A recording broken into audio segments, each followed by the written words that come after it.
Membayangkan diri sebagai pemimpin dunia bebas dengan target di punggung dan harga di kepala Anda adalah kenyataan hidup sebagai Presiden Amerika Serikat.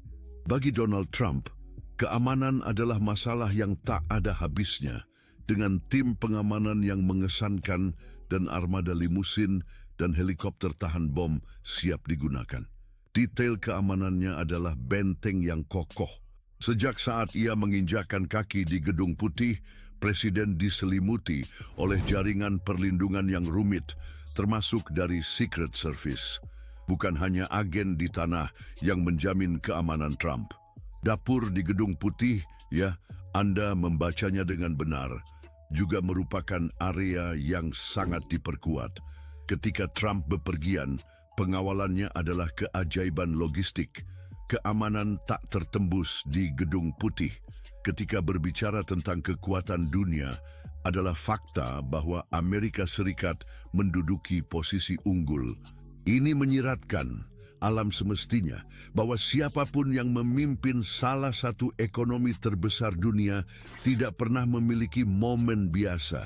Mulai dari mengambil keputusan besar hingga kehidupan sehari-hari, Presiden Amerika Serikat dilindungi dan dikelilingi oleh detail keamanan terbaik. Ketika Donald Trump menjabat sebagai presiden pada tahun 2016, dia sudah terbiasa menjalani kehidupan yang luar biasa. Namun, menjadi presiden adalah pengalaman yang berbeda. Setiap bentuk kemewahan atau keistimewaan yang pernah dinikmatinya sebelumnya menjadi lebih besar saat dia dan keluarganya pindah ke Gedung Putih. Tempat itu adalah lambang ikon Amerika. Rumah presiden bukan hanya tempat kerja, tetapi juga benteng dilengkapi dengan langkah-langkah keamanan mutakhir yang impresif dan mengesankan. Di puncak pertahanan ini adalah sensor inframerah teknologi tinggi. Sensor-sensor ini adalah keajaiban teknik, mampu mendeteksi tanda panas yang paling halus. Mereka mencakup seluruh kompleks Gedung Putih dengan jangkauan tak terlihat yang merentang ke langit dan di bawah tanah. Dengan demikian, tidak mungkin bagi seseorang untuk mendekati Gedung Putih tanpa terdeteksi, baik saat malam yang gelap maupun siang yang cerah. Sensitivitas yang sedemikian besar memungkinkan sensor-sensor ini membedakan antara manusia asing dan fauna yang berkeliaran di lahan, seperti burung dan tupai. Meskipun sangat akurat, ada situasi di mana alam palsu dipicu, memberitahu keamanan tentang kemungkinan ancaman yang pada kenyataannya hanya tupai atau kucing yang penasaran. Meskipun terjadi secara sporadis, sensor-sensor inframerah memberikan lapisan keamanan yang tidak ternilai, memastikan identifikasi cepat dan pendekatan terhadap setiap ancaman nyata. Untuk melengkapi mereka, ada rudal-rudal tanah ke udara yang mengesankan. Ruang udara di atas Washington DC terbatas, dan setiap pesawat yang tidak diizinkan yang mendekati Gedung Putih tanpa haknya menerima respons cepat dan tegas. Bandara Nasional Ronald Reagan yang terdekat berada di Virginia, dan setiap pesawat di luar jalur terprediksi mendapat peringatan yang keras. Namun ini bukanlah permainan, tidak ada ruang untuk 3 percobaan.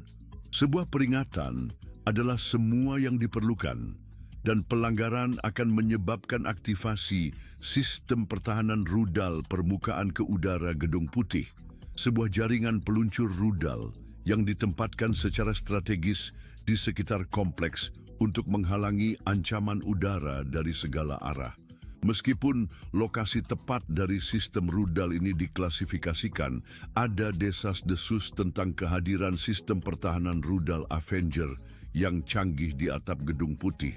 Selain itu, ada sistem laser canggih yang memindai langit mencari ancaman potensial, mendeteksi objek udara hingga jarak 1 mil dan memungkinkan aktivasi pertahanan udara yang sesuai. Pertahanan Primatrix kompleks ini meluas hingga melampaui langit. Di tanah, pagar baja yang kokoh mengelilingi kompleks bertindak sebagai penjaga diam-diam terhadap penyusup, dilengkapi dengan sensor tekanan yang memberitahu staf keamanan ketika disentuh. Dengan tinggi 11 kaki, pagar ini dirancang untuk mencegah pendaki dengan ujung-ujungnya yang tajam. Namun, ini hanyalah awal dari perangkat keamanan.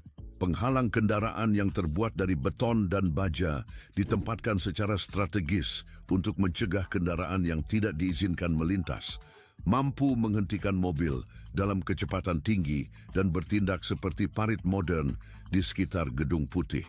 Pengawasan adalah komponen penting lainnya dari sistem keamanan Gedung Putih. Dengan jaringan kamera resolusi tinggi yang memantau kompleks, memberikan liputan luas lahan, termasuk penglihatan malam untuk memastikan pengawasan terus-menerus di setiap sisi properti, terlepas dari jamnya. Sistem pengawasan Gedung Putih didukung oleh pesawat drone yang memberikan pandangan udara kompleks, siap untuk mengintersep setiap kendaraan udara yang tidak diotorisasi. Pertahanan perimetral dan sistem pengawasan ini menciptakan perisai yang tak terkalahkan di sekitar kediaman Presiden. Penyaringan dan verifikasi pengunjung Gedung Putih adalah komponen penting untuk keamanan internal. Meskipun menerima sekitar 30.000 pengunjung setiap hari, hanya sedikit yang diizinkan untuk mengakses bagian dalam. Agar bisa melakukan tur ke Gedung Putih, para peminat harus mengirimkan aplikasi mereka setidaknya 21 hari sebelumnya, memungkinkan petugas keamanan untuk melakukan pemeriksaan yang teliti. Proses ini melibatkan analisis sejarah pekerjaan, alamat sebelumnya, catatan kriminal, dan afiliasi yang dapat membawa risiko. Tujuannya adalah memastikan bahwa hanya orang yang tidak berbahaya bagi Presiden dan keluarga pertama yang diizinkan masuk. Bahkan mereka yang lolos penyaringan masih tunduk pada protokol keamanan ketat selama kunjungan. Tur yang dipandu dilakukan di bawah pengawasan ketat dari penjaga keamanan berperingkat tinggi, dan beberapa area Gedung Putih tetap terbatas bagi para pengunjung. Di pusat sistem keamanan Gedung Putih adalah personil terlatih khusus dan protokol darurat yang menjamin perlindungan presidensial dalam segala situasi. Secret Service adalah garis pertahanan pertama dan terakhir, terdiri dari tim yang sangat terlatih dan berdedikasi yang misinya adalah melindungi Presiden, keluarga pertama, dan Gedung Putih. Didirikan pada tahun 1895, Secret Service telah menjadi kekuatan elit yang diakui karena pengalaman dan komitmen yang tak tergoyahkan. Agen-agen itu menjalani pelatihan intensif, mempersiapkan diri untuk berbagai skenario, mulai dari invasi sederhana hingga ancaman nuklir berskala besar. Simulasi mereka melibatkan ancaman potensial, memastikan bahwa mereka siap untuk bertindak dengan akurat dan efisien setiap saat. Secret Service menjaga standar pengawasan yang tak tertandingi. Agennya ditempatkan secara strategis di seluruh Istana Putih, terlihat atau tersembunyi, menciptakan jaringan keamanan yang komprehensif. Untuk setiap agen yang terlihat patroli di kebun, ada 2 lagi yang bertindak dengan diam-diam, siap untuk turun tangan jika diperlukan. Sistem bertingkat ini memastikan bahwa setiap ancaman potensial cepat diidentifikasi dan dinetralisir. Servis rahasia juga meluaskan perlindungannya melampaui Istana Putih, menyertai Presiden dalam setiap perjalanan, dan memastikan mereka selalu berjarak kurang dari 10 menit dari pusat trauma. Selain itu, agen membawa kantong darah yang kompatibel dengan Presiden, siap untuk transfusi darurat sebagai pelengkap tindakan keamanan servis rahasia dan anjing penjaga Istana Putih yang merupakan bagian penting dari tim perlindungan. Anjing-anjing ini, terutama dari ras Belgian Malinois, dilatih untuk mendeteksi dan menakuti intrusi dengan kecepatan dan ketangkasan yang luar biasa. Dengan kemampuan mencapai kecepatan 30 mil per jam, mereka dapat dengan cepat menghentikan individu apapun yang tidak diizinkan mencoba menginvasi kebun Istana Putih. Setelah menjalani program pelatihan selama 20 minggu dengan pelatih mereka, anjing-anjing siap menghadapi berbagai situasi. Kesetiaan dan efektivitas mereka terbukti pada tahun 2014 ketika dua anjing, Hurricane dan Jordan, berhasil menangkap seorang intrusi yang melompati pagar Istana Putih, menegaskan peran penting mereka dalam strategi keamanan residensi presiden. Dalam kasus ancaman bencana seperti serangan nuklir, Istana Putih dilengkapi dengan bunker tahan bom nuklir yang menyediakan tempat perlindungan aman untuk presiden dan personel kunci. Bunker ini yang dijaga kerahasiaannya merupakan bagian dari jaringan protokol darurat yang dirancang untuk memastikan kelangsungan pemerintahan. Meskipun detail tentang bunker tersebut bersifat rahasia, diketahui bahwa terowongan bawah tanah dibangun selama masa pemerintahan Reagan pada tahun 1997 menuju lift bawah tanah. Terowongan ini merupakan bagian dari sistem lebih luas yang mencakup jalur aman yang dibangun selama kepresidenan Franklin D. Roosevelt menghubungkan Istana Putih dengan Departemen Keuangan. Keberadaan fasilitas ini dikonfirmasi ketika Presiden George W. Bush difoto di ruang darurat setelah serangan 11 September. Pada tahun 2010, pekerjaan galian yang luas dilakukan di halaman Istana Putih, memicu spekulasi tentang pembangunan bunker baru berbasis teknologi tinggi. Proyek yang berlangsung selama 2 tahun masih menjadi misteri karena Casablanca belum mengungkapkan detail dari apa yang ada di bawahnya. Namun, keberadaan instalasi ini menunjukkan pentingnya persiapan menghadapi ancaman-ancaman yang mungkin, memastikan presiden mampu memimpin bangsa bahkan dalam keadaan yang mengerikan. Dapur Casablanca juga sama pentingnya, seperti hal-hal lain yang disebutkan sejauh ini. Aspek keamanan dalam negeri yang patut mendapat sorotan adalah perlindungan terhadap upaya-upaya racun. Bahkan di era modern, ancaman pembunuhan melalui racun tetap menjadi kekhawatiran yang sangat nyata. Untuk menghadapi hal ini, Casablanca memiliki tim penguji makanan yang satu-satunya tugasnya adalah memastikan keamanan dari semua hidangan yang disajikan kepada presiden. Praktik ini yang mengingatkan pada zaman abad pertengahan, melibatkan mencicipi hidangan-hidangan presidensial sebelum disajikan untuk mengidentifikasi tanda-tanda penyimpangan atau kontaminasi. Pentingnya peran ini ditegaskan pada tahun 2013 ketika dilaporkan bahwa Presiden Barack Obama menolak makan dalam sebuah acara di Casablanca karena penguji makanannya tidak tersedia.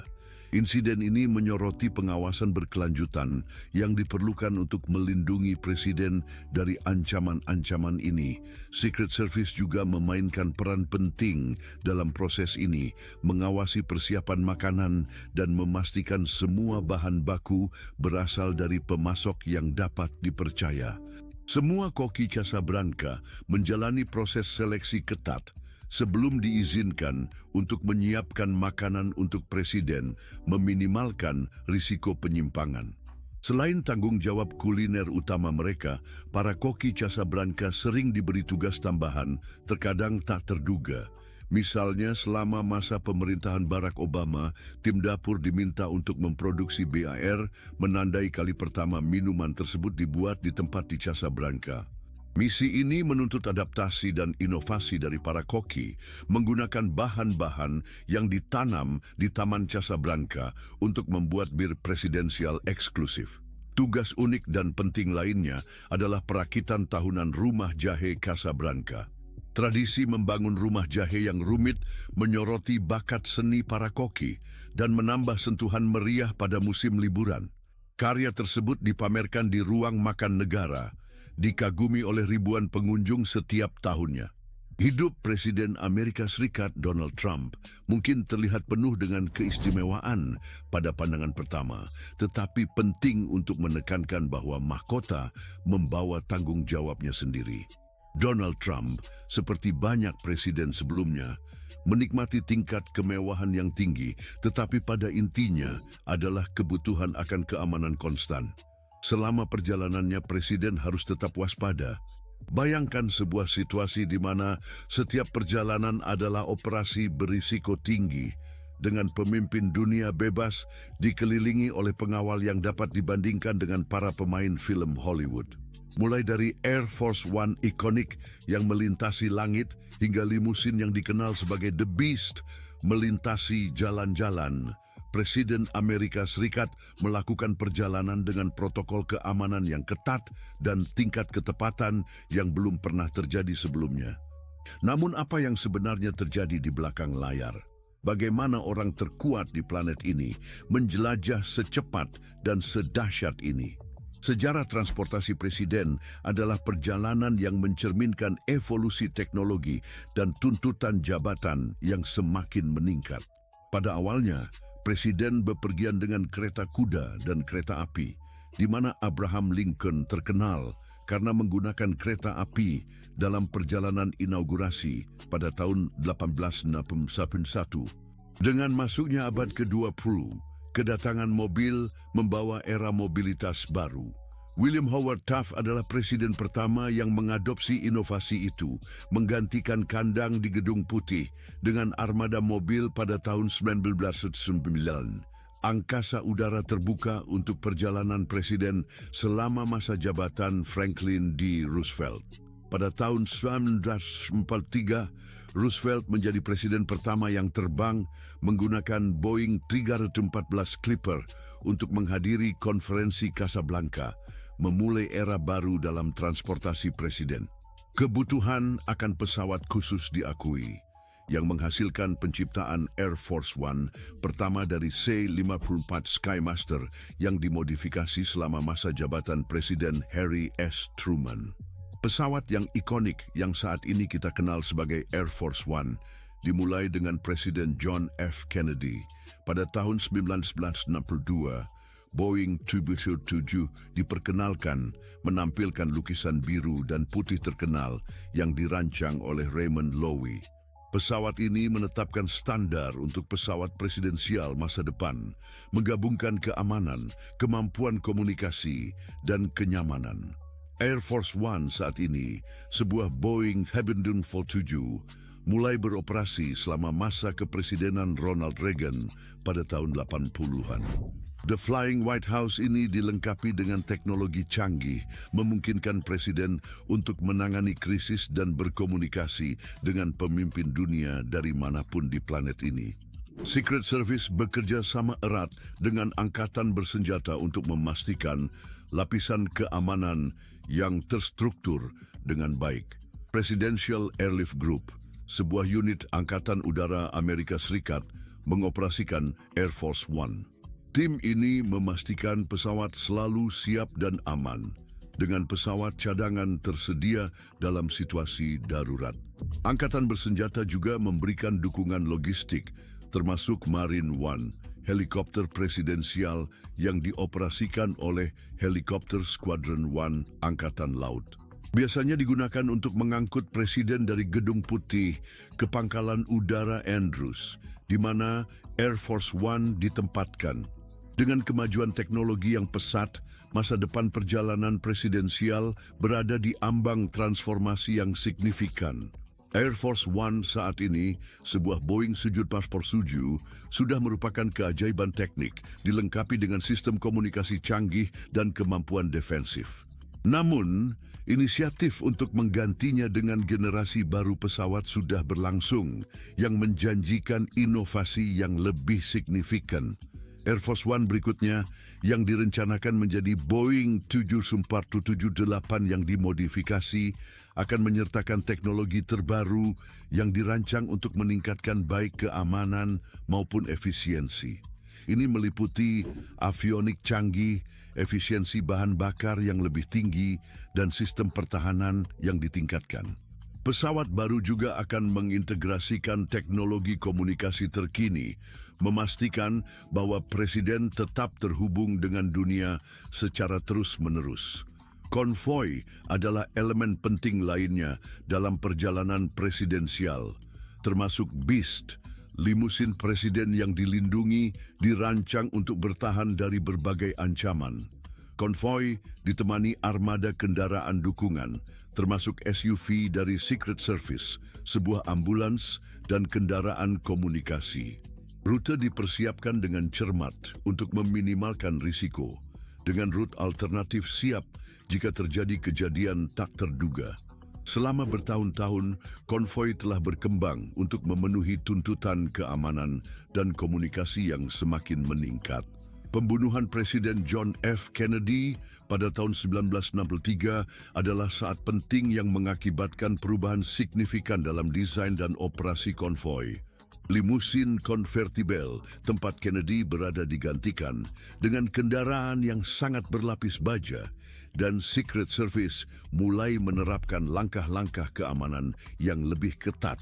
Konvoi presiden tidak terbatas hanya pada limusin, meskipun menjadi fokus utama tanpa keraguan. Dikenal sebagai Beast, limusin presiden adalah Cadillac Custom yang dirancang untuk bertahan dari berbagai ancaman. Dilengkapi dengan kaca anti peluru, plat baja diperkuat, dan interior yang kedap udara untuk melindungi dari serangan kimia. Beast juga dilengkapi dengan sistem komunikasi mutakhir, memungkinkan presiden tetap terhubung dengan dunia bahkan saat dalam perjalanan. Ada kendaraan pimpinan dan pengawal, biasanya SUV dengan agen dari Secret Service siap bertindak merespons setiap ancaman. Konvoi juga melibatkan kendaraan komunikasi yang berfungsi sebagai pusat komando bergerak dan kendaraan kontramedia elektronik yang dirancang untuk menetralkan setiap perangkat peledak yang dikendalikan dari jarak jauh. Kendaraan dukungan medis juga tergabung dalam konvoi, memastikan presiden memiliki akses segera ke perawatan medis jika diperlukan. Logistik untuk mengatur kirap presiden sangat mengesankan. Dengan setiap detail direncanakan secara cermat, mulai dari kendaraan yang digunakan hingga waktu setiap gerakan. Badan rahasia melakukan pengakuan dan latihan yang luas untuk memastikan segalanya berjalan sesuai rencana. Tingkat persiapan ini sangat penting karena konvoi tidak hanya sebagai sarana transportasi, tetapi juga penting untuk menjaga keamanan presiden setiap saat. Selama bertahun-tahun, teknologi telah memainkan peran yang semakin penting dalam operasi konvoi. Sistem pengawasan canggih, drone, dan peralatan teknologi tinggi lainnya digunakan untuk memantau lingkungan dan mendeteksi ancaman potensial. Konvoi ini merupakan perpaduan antara tradisi dan inovasi, menggabungkan langkah-langkah keamanan tradisional dengan teknologi mutakhir. Pada hari konvoi, operasi dilakukan dengan presisi militer. Biasanya dipimpin oleh mobil pembimbing di depan konvoi utama, mengenali rute dan melaporkan masalah yang mungkin terjadi. Diikuti oleh kendaraan pimpinan, biasanya SUV dengan agen badan rahasia, siap untuk merespons setiap ancaman. Agen-agen ini sangat terlatih dalam mengemudi defensif dan respons taktis, memastikan reaksi cepat dan efektif terhadap setiap situasi. Konvoi ini juga dilengkapi dengan kendaraan komunikasi yang berfungsi sebagai pusat komando mobile. Dilengkapi dengan teknologi canggih untuk menjaga komunikasi yang konstan dengan semua pihak terkait. Sebuah kendaraan kontra penghadang elektronik dicantumkan dalam konvoi untuk memblokir perangkat peledak yang dikendalikan dari jauh.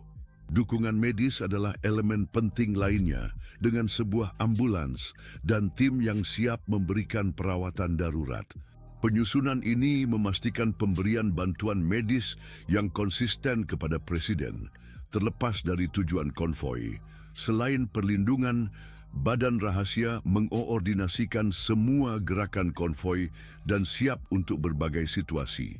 Pengawasan dan keahlian agen-agen sangat penting untuk keamanan presiden selama perjalanan.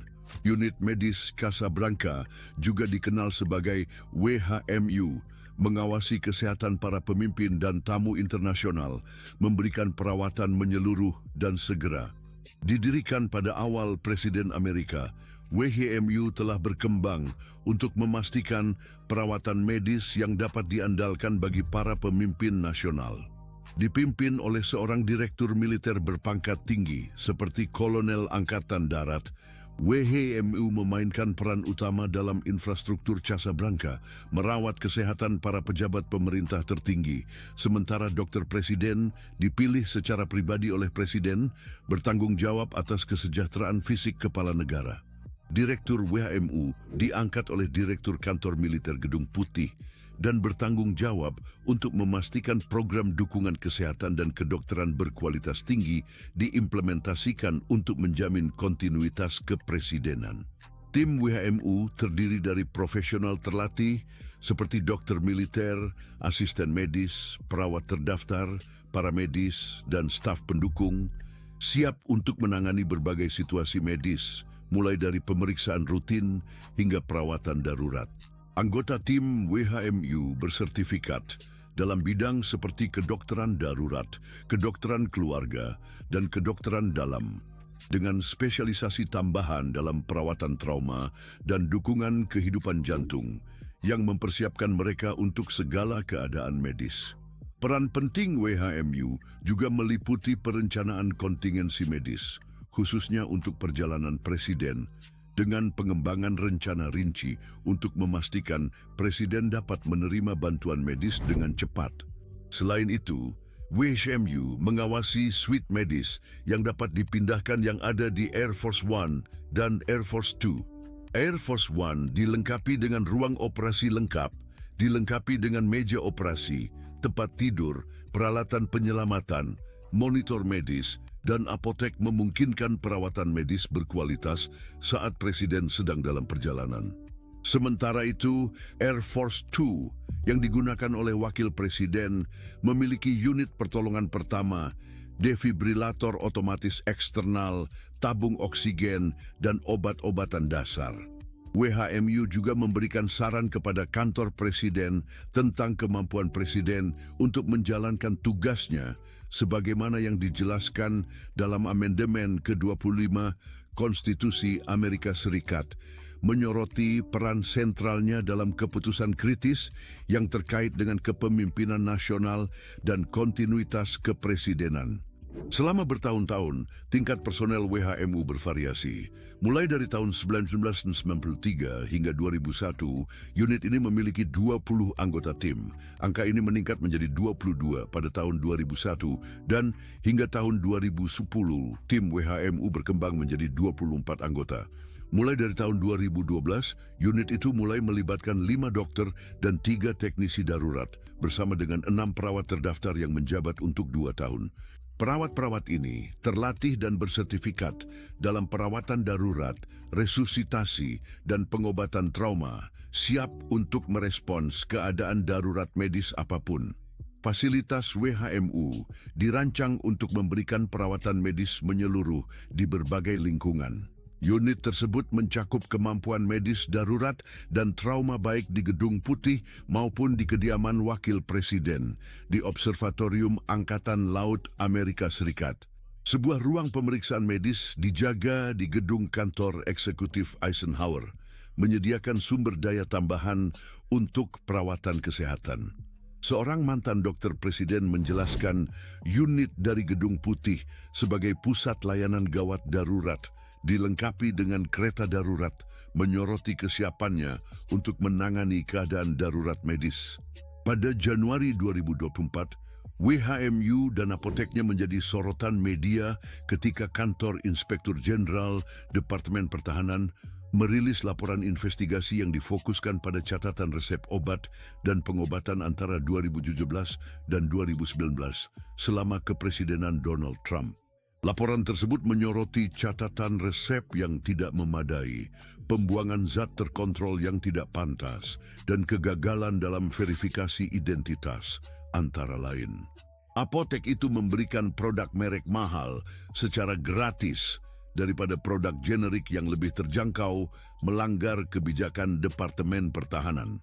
Selain itu, BUMU menghadapi pengeluaran yang signifikan untuk perawatan kesehatan berbagai anggota staf Gedung Putih, pejabat, dan kontraktor yang tidak memenuhi syarat.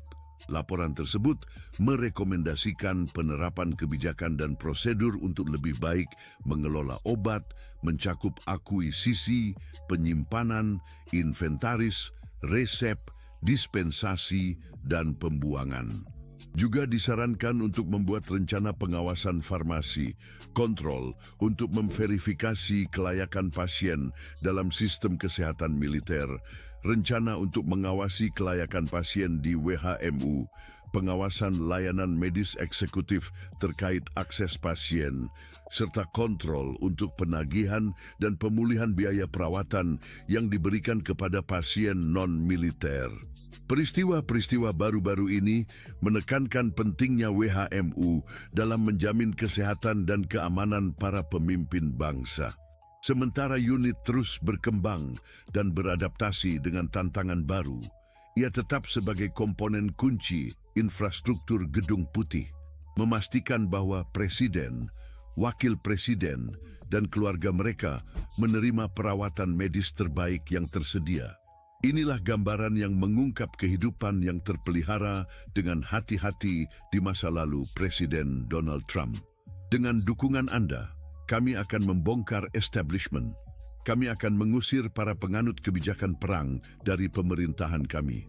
Donald Trump bukanlah orang asing untuk kontroversi dan pernyataan berani. Itulah gaya khasnya. Namun, pernyataan terbarunya telah menciptakan dampak besar dalam lanskap politik. Dalam sebuah wawancara baru-baru ini, mantan Presiden Amerika Serikat membuat pernyataan berani, mengatakan bahwa dia akan pergi ke perang jika dia terpilih kembali pada tahun 2024.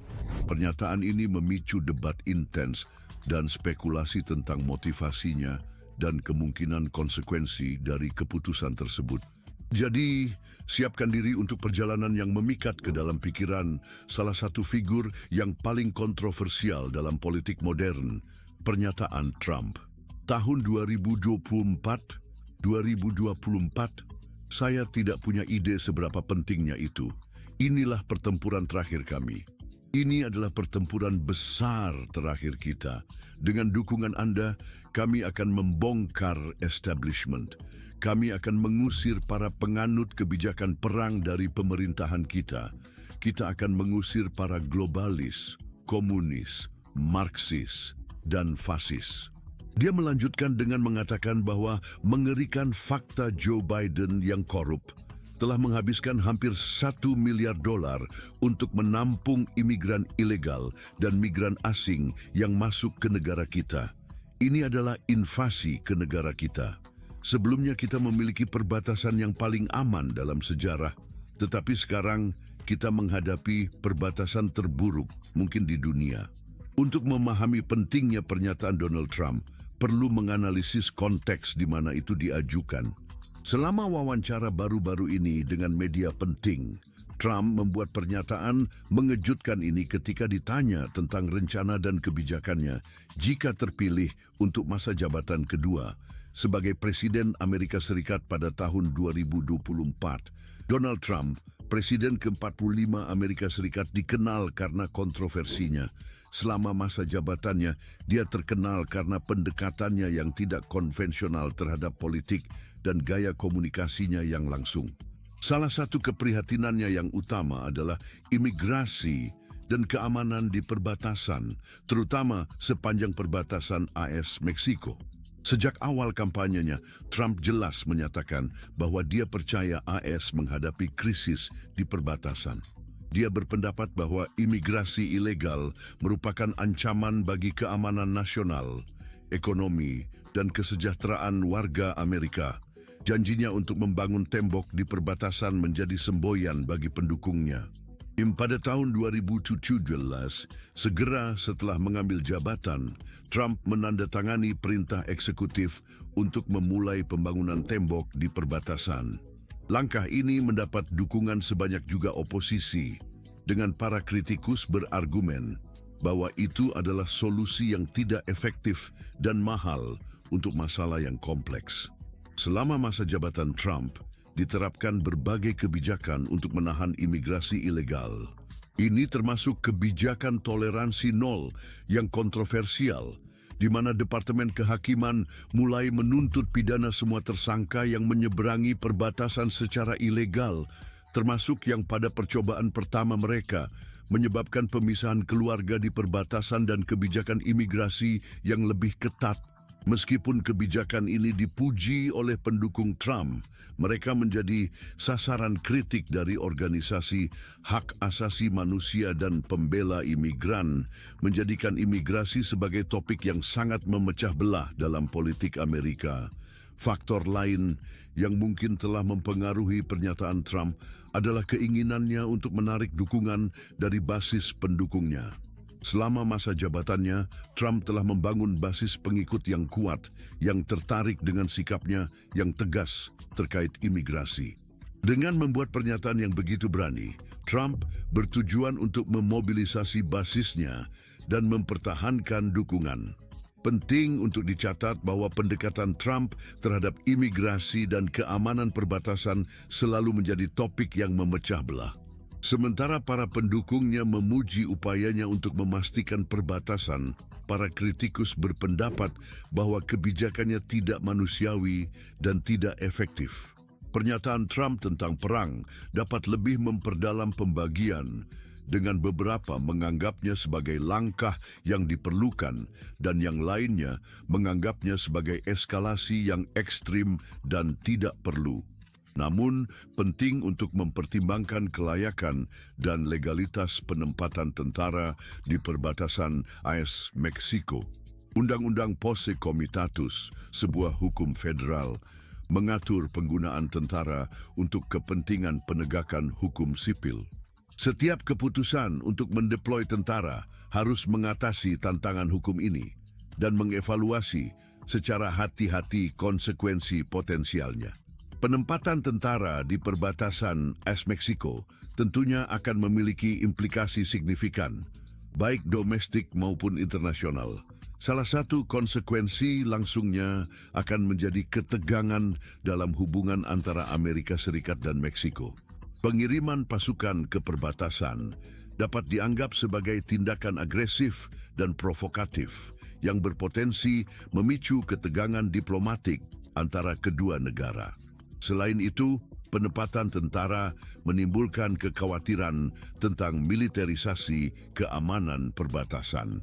Para kritikus berpendapat bahwa bergantung pada tentara untuk melaksanakan kebijakan imigrasi merubah batas antara pertahanan nasional dan penegakan hukum domestik. Hal ini dapat membuka jalan bagi peningkatan penggunaan kekuatan militer dalam masalah-masalah sipil yang bertentangan dengan prinsip-prinsip masyarakat demokratis. Konsekuensi lainnya adalah dampak potensialnya pada kehidupan orang-orang yang tinggal di sepanjang perbatasan. Kehadiran militer bisa mengganggu komunitas, menciptakan atmosfer ketakutan, dan menyebabkan pelanggaran terhadap kebebasan sipil. Selain itu, hal tersebut bisa menciptakan ketegangan antara agen patroli perbatasan dan lembaga penegak hukum lokal, karena peran dan tanggung jawab mereka bisa menjadi tidak jelas. Selain itu, biaya keuangan untuk menempatkan militer di perbatasan tidak boleh dianggap enteng. Pengalihan sumber daya dan dana untuk mendukung kehadiran militer bisa mengalihkan investasi dari masalah-masalah mendesak lainnya, seperti kesehatan, pendidikan, dan infrastruktur. Hal ini memunculkan pertanyaan tentang penggunaan sumber daya kontributor. Selain itu, penempatan militer di perbatasan AS dan Meksiko akan menghadapi tantangan hukum. Seperti yang sudah disebutkan, Undang-Undang Posse Comitatus membatasi penggunaan militer untuk tujuan penegakan hukum di dalam negeri. Setiap keputusan untuk mengirim pasukan akan memerlukan pertimbangan cermat terhadap kerangka hukum dan implikasi konstitusional yang mungkin timbul. Terakhir, sangat penting untuk mempertimbangkan dampak potensialnya terhadap citra Amerika Serikat di pentas global. Penggunaan militer untuk menangani masalah imigrasi bisa diinterpretasikan sebagai penyimpangan dari nilai-nilai tradisional Amerika dan pergeseran menuju sikap yang lebih terisolasi. Skenario seperti itu bisa menciptakan ketegangan dengan sekutu dan mempengaruhi reputasi negara dalam urusan internasional. Saat kemungkinan Donald Trump terpilih kembali untuk masa jabatan kedua semakin dekat, konsekuensi potensial bagi Amerika tidak kurang dari mengkhawatirkan. Mari kita periksa dengan lebih dekat apa yang bisa diwakili oleh masa jabatan kedua Trump bagi negara ini. Niat jelas Trump untuk masa jabatan keduanya telah menimbulkan gelombang kejut di seluruh negeri. Dia telah menggambarkan pemilihan 2024 sebagai pertempuran terakhir untuk Amerika, menegaskan keinginannya untuk membalas. Selama pidato di konferensi tindakan konservatif politik, Trump menyatakan, "Aku adalah balas dendammu." Kata-kata ini bersama dengan tindakan masa lalu menimbulkan kekhawatiran serius tentang arah yang mungkin diambilnya jika ia mendapatkan 4 tahun lagi di jabatan. Selain janjinya untuk mengirim pasukan militer ke perbatasan Aisendas dan Meksiko, salah satu janji paling mengkhawatirkan yang dibuat oleh Trump adalah pengampunan kepada pemberontak 6 Januari dalam masa jabatan kedua. Ini menyampaikan pesan jelas bahwa dia bersedia melindungi mereka yang ingin merusak demokrasi. Selain itu, muncul laporan tentang rencana Trump untuk membongkar deep state yang disebut mungkin membuang ribuan pegawai negeri dan menunjuk sekutu ideologis. Ini bisa menghasilkan perubahan substansial dalam keseimbangan kekuatan di dalam pemerintahan. Trump juga menyebut kemungkinan menggunakan Departemen Kehakiman untuk menyelidiki atau menuntut musuh yang dirasakan, termasuk mantan staf Kepala Kabinet John Kelly, mantan Jaksa Agung William Barr, dan mantan Kepala Staf Gabungan Mark Milley. Ini menimbulkan kekhawatiran tentang politisasi sistem peradilan dan potensi penyalahgunaan kekuasaan. Terlebih lagi, ada laporan bahwa Trump sedang mempertimbangkan untuk menggulirkan undang-undang pemberontakan pada hari pertamanya di jabatan, yang memungkinkannya menggunakan angkatan bersenjata secara internal untuk menekan protes dan disiden. Ini menimbulkan pertanyaan serius tentang pelestarian hak sipil dan hak untuk berkumpul secara damai. Alan Lichtman, profesor sejarah di American University, memperingatkan bahwa masa jabatan kedua Trump akan menjadi hal yang menakutkan. Risiko penyalahgunaan kekuasaan dan penurunan norma demokratis adalah alasan besar untuk kekhawatiran. Dia dengan jelas menyatakan bahwa masa jabatan keduanya akan ditandai oleh balas dendam. Dia berencana menggunakan perangkat pemerintah untuk mengejar dan memperkarakan lawan-lawannya, memperkuat kekuasaannya sendiri atau sekutu-sekutunya. Catatan sejarahnya mengungkapkan ketidakpedulian terhadap hukum dan tradisi demokratis, membuat masa jabatan kedua Trump sangat mengkhawatirkan. Sebagian besar ilmuwan memperingatkan bahwa kita berada di ambang titik tanpa kembali perubahan iklim, membuat 4 tahun tambahan dari kepemimpinannya bencana lingkungan potensial. Sikapnya yang pro-ekstraksi dan penurut terhadap krisis iklim dapat mengakibatkan bencana planet. Dengan para ahli memperingatkan bahwa titik tanpa kembali perubahan iklim semakin dekat, kelanjutan kebijakan Trump bisa melampaui ambang itu. Donald Trump meremehkan krisis iklim, bahkan menyebutnya sebagai tipuan, dan seringkali mencemooh energi terbarukan seperti angin. Oleh karena itu, diharapkan kepemimpinannya yang kedua akan lebih mendorong pengeboran gas dan minyak. Penting untuk dicatat bahwa ia akan menemui sedikit atau tanpa oposisi di antara basis Partai Republik yang terkenal setia.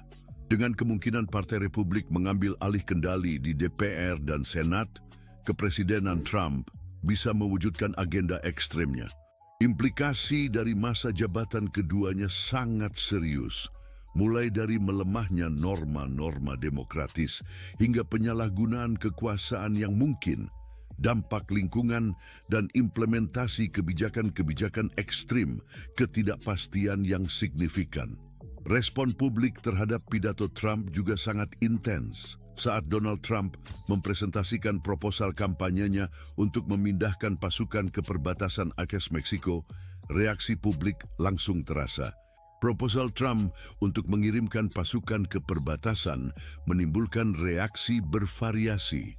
Ketika para pendukung memuji sikap tegasnya terhadap imigrasi dan keamanan perbatasan, para kritikus memunculkan kekhawatiran tentang militerisasi perbatasan dan potensi pelanggaran hak asasi manusia. Protes dan demonstrasi terjadi di seluruh negeri dengan para aktivis dan kelompok advokasi mengecam rencana Trump sebagai penyalahgunaan kekuasaan eksekutif. Mereka berpendapat bahwa mengirim pasukan ke perbatasan hanya akan meningkatkan ketegangan dan menciptakan lingkungan yang tidak ramah bagi imigran dan pencari suaka. Agen patroli perbatasan yang akan langsung terpengaruh oleh penempatan pasukan memiliki reaksi yang beragam. Beberapa melihat dukungan dan sumber daya tambahan sebagai hal positif, sementara yang lain mengungkapkan kekhawatiran terkait tekanan yang mungkin mereka hadapi dalam operasi mereka dan perlunya pendekatan yang lebih kemanusiaan. Debat seputar usulan Trump merajalela di headline dan platform media sosial. Reaksi publik terhadap usulan Trump mencerminkan iklim politik yang terpolitisasi di Amerika Serikat. Pada dasarnya, periode kedua Trump bisa memiliki dampak jangkauan jauh dalam beberapa aspek masyarakat Amerika. Salah satu area yang dapat mengalami perubahan signifikan adalah kesehatan. Trump selalu kritis terhadap Affordable Care Act, dan periode kedua bisa berarti upaya baru untuk membatalkannya atau menggantinya. Hal ini dapat membuat jutaan warga Amerika tidak memiliki akses ke perawatan kesehatan yang terjangkau dan menimbulkan ketidakpastian bagi mereka yang memiliki kondisi pra-existing. Kebijakan ekonomi Trump juga akan memiliki dampak yang dalam. Janji-janji pemotongan pajak dan deregulasi yang dibuat oleh Trump dapat menguntungkan korporasi dan orang kaya, namun para kritikus berargumen bahwa ini bisa memperparah kesenjangan pendapatan dan memperluas kesenjangan kekayaan di Amerika Serikat. Selain itu, sikap skeptis Trump terhadap perubahan iklim dan dukungannya terhadap industri bahan bakar fosil menimbulkan kekhawatiran tentang masa depan regulasi lingkungan dan upaya untuk melawan perubahan iklim. Keputusan-keputusan ini dapat berdampak jangka panjang bagi planet ini dan generasi-generasi mendatang, serta dapat mempengaruhi soal keadilan sosial. Kebijakan-kebijakan Trump yang melibatkan reformasi dalam sistem peradilan pidana, imigrasi, dan hak-hak sipil telah menjadi sasaran kontroversi. Sebuah masa kepemimpinan kedua bagi Trump berpotensi untuk menyebabkan kemunduran dalam bidang-bidang ini, meningkatkan ketegangan dan perpecahan dalam masyarakat. Di tingkat internasional, pendekatan Trump yang tidak biasa terhadap diplomasi dan kebijakan Amerika Pertama dapat memperpanjang hubungan dengan sekutu kunci dan menimbulkan ketidakpastian dalam isu-isu global dengan dampak yang luas dalam perdagangan, keamanan, dan kerjasama internasional. Ezra Levin, mantan pegawai Kongres, menekankan pentingnya untuk tidak hanya fokus pada Trump, karena dia ditemani oleh aktor-aktor berbahaya lainnya di legislatif yang dapat menyebabkan kerusakan yang signifikan. Sementara itu, mantan anggota parlemen Liz Cheney memperingatkan bahwa Amerika Serikat bisa menuju ke arah kekuasaan otoriter jika Trump terpilih kembali, menekankan seriusnya situasi ini. Hingga saat ini, Donald Trump telah menghindari menjawab pertanyaan tentang agenda politiknya dengan tidak berpartisipasi dalam 3 debat utama Partai Republik. Namun dia memberikan petunjuk jelas dalam kampanye dan iklan online bahwa masa kepemimpinannya yang kedua akan lebih radikal dan ekstrim dibandingkan dengan yang pertama. Implikasi dari masa jabatan kedua Trump dalam masyarakat Amerika sangat luas dan kompleks, mencakup area-area seperti kesehatan, ekonomi, lingkungan, dan hubungan internasional. Pilihan yang dibuat dalam pemilihan berikutnya akan membentuk masa depan bangsa ini. Kebijakan imigrasi Trump telah menjadi salah satu ciri selama masa jabatannya sebagai Presiden Amerika Serikat, dan pernyataannya tentang mengirimkan pasukan militer ke perbatasan Amerika-Meksiko tidak mengejutkan mengingat sejarahnya dalam isu ini. Pada Januari 2019, di bawah administrasi Donald Trump, diterapkan program kontroversial yang disebut Program Stay in Mexico, juga dikenal sebagai Protokol Perlindungan Migran. Program ini bertujuan untuk menangani jumlah besar pemohon suaka di perbatasan Meksiko, Amerika Serikat. Namun, konsekuensi dan penerapan program ini segera akan menimbulkan dampak besar. Dengan mengembalikan para pemohon suaka ke Meksiko untuk menunggu sidang mereka di pengadilan imigrasi, program Stay in Mexico mengekspos mereka pada risiko seperti penculikan, pemerasan, pemerkosaan, dan penyalahgunaan lainnya, melanggar hak mereka untuk mencari suaka di Amerika Serikat, dan menimbulkan pertanyaan serius tentang keamanan dan kesejahteraan mereka. Sementara pemerintahan Trump mempertahankan kebutuhan program ini karena jumlah besar permohonan suaka, organisasi hak asasi manusia dan pembela mengingatkan tentang pelanggaran hak asasi manusia yang mungkin terjadi dan bahaya yang dihadapi oleh individu dan keluarga yang rentan. Penerapan program Stay in Mexico mewakili perubahan signifikan dalam kebijakan imigrasi AS, memindahkan tanggung jawab pemrosesan permohonan suaka ke Meksiko, sebuah negara yang sudah menghadapi tantangan keamanan dan kemanusiaan sendiri. Penerapan dan konsekuensinya segera menjadi sasaran kontroversi dan kritik intens, menimbulkan kekhawatiran serius tentang hak asasi manusia. Para pemohon suaka yang dipaksa untuk menunggu di Meksiko menghadapi berbagai risiko dan penyalahgunaan, seringkali tanpa perlindungan yang memadai. Hari ini, sebuah pertempuran di perbatasan semakin mendekat. Presiden secara resmi mengirimkan Garda Nasional ke perbatasan Meksiko, menyatakan dalam sebuah proklamasi bahwa situasi telah mencapai titik kritis dan bahwa tindakan diperlukan karena narkoba ilegal, aktivitas berbahaya geng, dan imigrasi ilegal yang luas. Laporan dari organisasi hak asasi manusia seperti Human Rights Watch mendokumentasikan kasus-kasus penculikan, pemerasan, pelecehan seksual, dan bentuk kekerasan lainnya terhadap pemohon suaka di Meksiko. Kurangnya akses terhadap bantuan hukum dan dukungan lebih lanjut memperburuk situasi kerentanan. Program ini juga melanggar hak dasar untuk mencari suaka, prinsip yang diakui dalam hukum internasional. Dengan memaksa individu untuk tinggal di Meksiko, Amerika Serikat secara efektif menolak kesempatan untuk mempresentasikan kasus mereka di lingkungan yang adil dan aman.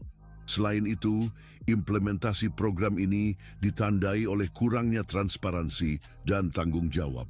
Badan-badan pengawas perbatasan dari kedua belah pihak terlibat dalam serangkaian penyalahgunaan, bertindak dengan hampir total kebebasan.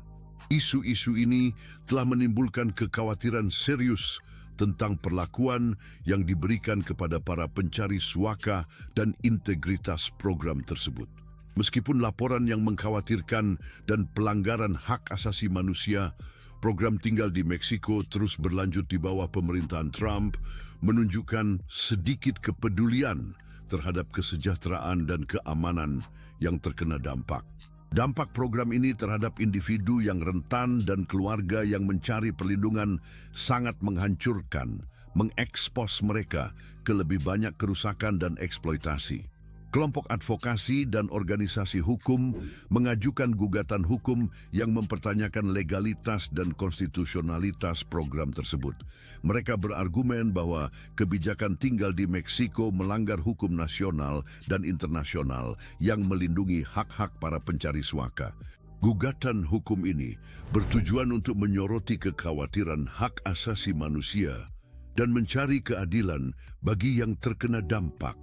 Demonstrasi publik dan protes meletus, menuntut penghentian program dan pendekatan yang lebih empatik dan menghormati terhadap imigrasi. Aktivis dan pembela memperkuat suara-suara para pencari suaka dan membagikan kisah mereka untuk menyoroti realitas yang keras yang mereka hadapi. Sebagai respons terhadap desakan publik dan tekanan yang meningkat, pemerintahan Biden mengambil langkah-langkah untuk menangani kekhawatiran hak asasi manusia seputar program tinggal di Meksiko. Pada tanggal 6 Desember 2021, Presiden Joe Biden menghidupkan kembali program tersebut, namun dengan revisi yang bertujuan untuk memperbaiki perlakuan dan proses bagi para pencari suaka. Namun, masih ada keraguan tentang implementasi efektif dari revisi-revisi ini dan apakah mereka akan melindungi hak dan keamanan yang terlibat dengan cukup baik. Di tengah-tengah kebijakan imigrasi Trump adalah pembangunan tembok Trump yang terkenal, juga dikenal sebagai The Wall. Pemperluasan pembatas Meksiko-Amerika Serikat ini bertujuan untuk mengendalikan penyeberangan ilegal dan merumuskan kembali kebijakan imigrasi. Semuanya dimulai selama pemerintahan Donald Trump, ketika dia dengan berani berjanji kepada rakyat Amerika bahwa dia akan membangun tembok di perbatasan dan berhasil membuat Meksiko membayarnya. Janji kampanye ini memicu perdebatan sengit dan kontroversial, mempersiapkan panggung untuk salah satu proyek paling ambisius dan memecah belah dalam sejarah baru-baru ini. Pada tahun 2017, Presiden Trump tidak ragu untuk bertindak. Dia menandatangani perintah eksekutif untuk memulai pembangunan tembok dengan sumber daya federal yang sudah ada. Dengan demikian, panggungnya sudah siap dan perlombaan untuk mendirikan tembok dimulai. Namun, perjalanan untuk membangun itu penuh dengan kesulitan. Pertempuran politik untuk pendanaan terjadi yang mengakibatkan penundaan pemerintahan yang lebih lanjut. Meskipun ada rintangan, pembangunan akhirnya dimulai pada tahun 2018, mencerminkan tonggak signifikan dalam kebijakan imigrasi Trump. Amerika Serikat meluncurkan rencana ambisius untuk membangun pembatas baru sepanjang 455 mil di sepanjang perbatasan. Sebagian besar dari pembatas ini terbuat dari tiang baja untuk mencegah penyeberangan ilegal dan meningkatkan keamanan perbatasan. Tim konstruksi bekerja tanpa lelah menghadapi kondisi yang sulit dan tantangan logistik untuk mewujudkan visi Trump. Namun, cerita itu tidak berakhir di sana. Di tengah upaya konstruksi yang dipimpin pemerintah, organisasi swasta bernama We Build the Wall muncul, dengan tujuan untuk berkontribusi pada pembangunan tembok di properti swasta di dekat El Paso, Texas. Putaran tak terduga ini menambahkan lapisan tambahan kompleksitas dan kontroversi pada proyek yang sudah kontroversial. Pembangunan tembok Trump mewakili proses yang sangat kontroversial dan kompleks, ditandai oleh keterbatasan keuangan, tantangan hukum, dan hambatan. Sejak awal, tembok menghadapi pemeriksaan intensif dan kritik. Banyak yang menyatakan bahwa tembok itu tidak akan efektif dalam mengurangi imigrasi ilegal atau penyelundupan. Pembangunan tembok Trump dihadapi dengan tantangan hukum yang signifikan. Tuntutan hukum diajukan dengan mengklaim bahwa tembok melanggar hukum lingkungan dan melanggar hak milik pribadi. Pertempuran hukum ini semakin menegaskan kompleksitas dan kontroversi seputar proyek ini, menimbulkan pertanyaan tentang konsekuensi dari memberikan prioritas pada keamanan perbatasan daripada pelestarian lingkungan dan hak asasi individu. Proposi tembok menerima kritik secara internasional. Banyak negara mengutuk gagasan tersebut, menganggapnya sebagai simbol pemisahan dan eksklusi.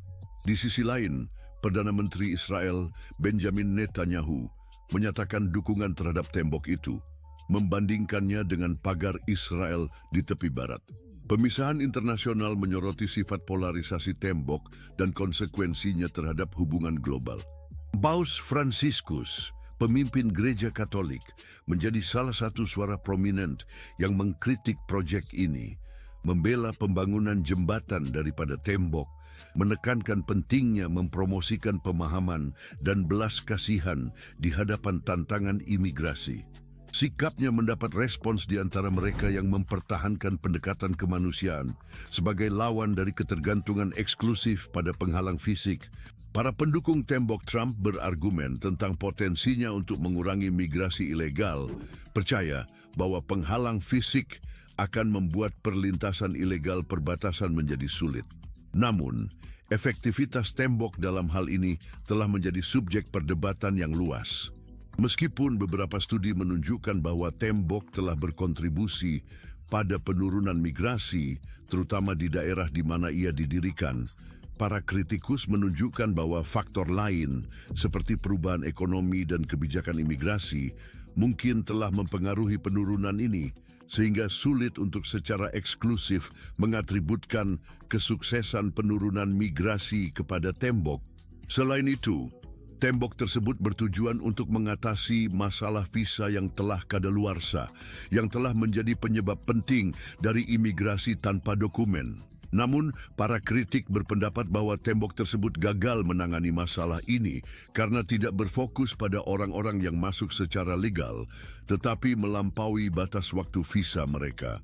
Implikasi tembok Trump melampaui dampak langsungnya pada migrasi dan visa yang kadaluarsa, menjadi simbol pendekatan Amerika Serikat terhadap imigrasi dan keamanan perbatasannya. Ini memunculkan perdebatan yang intens tentang nilai dan prinsip yang harus membimbing kebijakan imigrasi. Pada akhir video ini, penting untuk dicatat bahwa janji Donald Trump untuk memerangi serbuan imigran di Amerika jika ia terpilih kembali pada tahun 2024 dapat diinterpretasikan sebagai pergeseran dari nilai-nilai tradisional Amerika dan menuju pada pendekatan yang lebih isolasionis. Jika Anda menikmati video ini, klik kartu yang ditampilkan di layar Anda untuk menonton konten lebih luar biasa seperti ini.